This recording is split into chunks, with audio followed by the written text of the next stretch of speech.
Hello guys! Magandang araw po sa inyong lahat! Andito na naman si ate ninyo sa harap ng camera para magbigay na naman ng isang impormasyon na baka hindi nyo pa nalalaman. Pero bago ko simulan, humihiling lang po ako ng kaunting pabor na i-subscribe ang malit na channel ni Ate Stella ninyo. Guys, wag na tayong paligoy-ligoy pa. Simulan na natin ang ating topic ngayon. Pero bago ko simulan, disclaimer lang po, ang impormasyong ibinibigay sa mga video na ito ay para sa mga layuning pang-edukasyon lamang at hindi nilayon bilang kapalit ng profesional na payong medikal. Maraming salamat po. So guys, andito na tayo sa ating topic ngayon.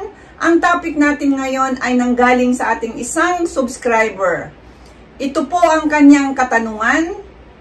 Itanong ko lang po kung nasisiyahan ba ang mga kababaihan kapag may bulitas ang piston ng isang lalaki. Sana po mapansin ang aking tanong. So guys, yan po ang katanungan ng ating isang subscriber, kung nasisiyahan ba raw ang isang babae kapag may bulitas yung ng isang lalaki. Si Manoy, kung may bulitas. So yan po ang kanyang katanungan. At ayon sa aking pagsaliksik, since hindi ko masyadong kung ano yung bulitas, pero meron na akong isang nagawang video nito noong last year yata yon, pero siguro hindi niya lang nakita kaya inulit ko. Pero yun na nga, ang nagtanong naman ay naiiba naman, no? So ginawan ko ulit ng isang video na naman para makita niya. So, ayon sa aking pagsaliksik, ang pagkaroon ng bulita sa ari ng isang lalaki ay maaring magdulot ng ilang benepisyo para sa mga kababaihan. Ang mga benepisyo na maaring maranasan ng babae ay depende sa ilang factors, tulad nung kung gaano ito kalalaki at pagkaayos ng mga bulitas. So, narito ang ilang posibleng benepisyo para sa mga kababaihan. Number 1, pagtaas ng libog o sensasyon. Ang mga bulitas ay maaring magdulot ng dagdag na stimulation para sa babae, lalo na kung ang mga ito ay makiskis sa mga sensitibong bahagi ng kanyang bulaklak tulad ng clitoris o yung vaginal walls na tinatawag. So, ibig sabihin, habang nakikipaglabanan kayo, no? Kapag tumama ba o nakikiskis doon sa, sa tawag dito, sa tinggil ng babae, yung mga bilog-bilog na yon, ay nagkakaroon ito ng stimulation o nagdagdag stimulation para sa mga ibang kababaihan. So, yan po ang isang benepisyo na merong bulitas doon sa piston ng lalaki. Pati na yung ang kanyang doon sa ilalim ng bulaklak, pati siguro yung G-spot na yun kapag tinamaan o nagagalaw ng na yun, yung bulitas na yun, kasi yun, gumagalaw-galaw yun, no? Kapag ginagalaw din ng lalaki ang kanyang katawan. So pati yung mga bulitas doon na nasa piston na yun, gumagalaw-galaw yon. Hindi naman siya talagang pero talaga kasi mga bilog-bilog yon, no? So, yan po ang isang benepisyo na pagpataas ng libog na rin sa ibang mga kababaihan. Number 2, mas mataas na kasiyahan.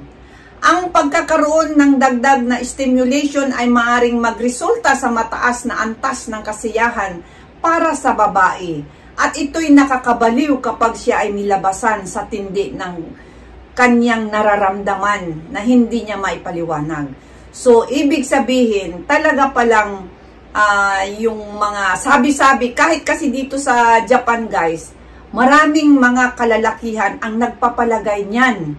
Ang dami-dami po. Naririnig ko po yan, pero hindi ko pa naranasan ang merong bulitas. Pero talaga, ay nako, dito sa Japan, usong-uso yan. Yun yung tinatawag na, yung ilalagay nga doon, uupirahan yata yan no? Magpapalagay. Pero, sa akin ding pagsaliksik, meron na rin yan sa Pilipinas pala ang mga nagpapalagay doon mismo sa mga professional magpapalagay. Huwag po kayo ang maglalagay guys, baka naman ma-infection yan. So, wag kayong maglalagay kung ano-ano dyan sa mga ano ninyo, sa ari ninyo, mga petroleum na yan. Nako, delikado po yan. So, yan po yung number 2, magpataas ng kasiyahan kapag nilabasan ang isang babae, no? So, yan po yung number 2. At ang number 3 naman, to enhance pleasure naman ito, no? Magpataas ng talaga niya. Ang mga bulitas ay maaaring magbigay ng bagong uri ng pandama kapag ito'y pumasok sa bulaklak ng babae, na maaaring magdulot ng mas mataas na antas ng kasiyahan sa parihong partido. So, ang ibig sabihin, hindi lang po para sa babae pala, kundi kayong magkapareho, yung merong bulitas na lalaki at saka yung kaparihan niyang babae, pareho sila na maliligayahan, masisiyahan. Hindi lang po yung isa. So, parihong partido po ang magkaroon ng enhanced pressure na tinatawag, no? So, yan po yung number 3 na benepisyo ng merong bulitas sa kanyang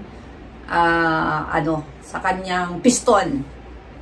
So, pero gayon pa man, mahalaga ring siguraduhin na ang mga bulitas ay ligtas at maayos na nakalagay upang maiwasan ang anumang panganib o discomfort. So, ang ibig sabihin, kapag mali ang pagkalagay o ano yung mga klaseng tawag dito, yung hindi nasa ayos, no? Kaya pag halimbawang magpalagay ang mga kalalakihan ng bulitas, ay talagang doon sa legit talaga. Yung talagang mga professional. Kasi karamihan kasi sa atin sa Pilipinas, pag sinabi nating kahit ano pa man yang mga pangpaganda man yan, o ano man yan sa mga lalaki, kailangan natin, kung maglabas lang man tayo ng pera, maglalabas na tayo ng pera. No? Kaysa naman doon na mumurahin.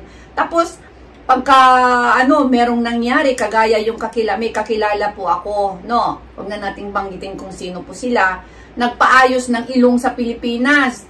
Nung inayos yung ilong niya, hindi talaga guys, totoo to ito, kaibigan ko, no?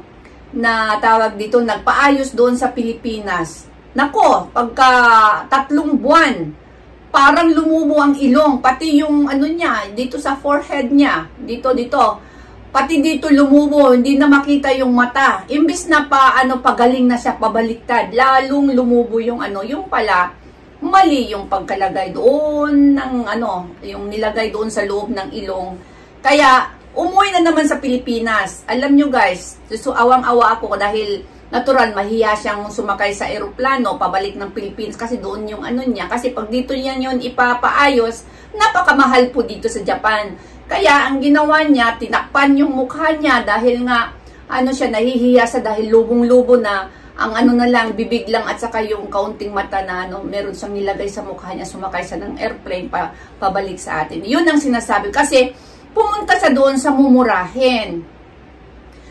Sa murang halimbawa, magpatangos ng ilong, nasa mga 100,000, halimbawa lang. Nandoon lang siya sa yung 10,000, 15,000. Kaya yun po ang nangyayari, no? Magtipid man tayo, kung wala ng pera, wag na lang magpatangos, wag na lang magpalagay ng bulitas. Kung talagang gustong-gusto natin, ay talagang paglaanan natin ng pera. Pero kung ang tingin natin sa pera natin ay hindi sapat doon sa magandang kinalalabasan, wag na tayong magpalagay. Mag-ipon muna tayo. So, yan lang po ang aking advice para sa lahat. So, ayan guys, sana nakita mo itong video ito at nasagot ko ang iyong katanungan.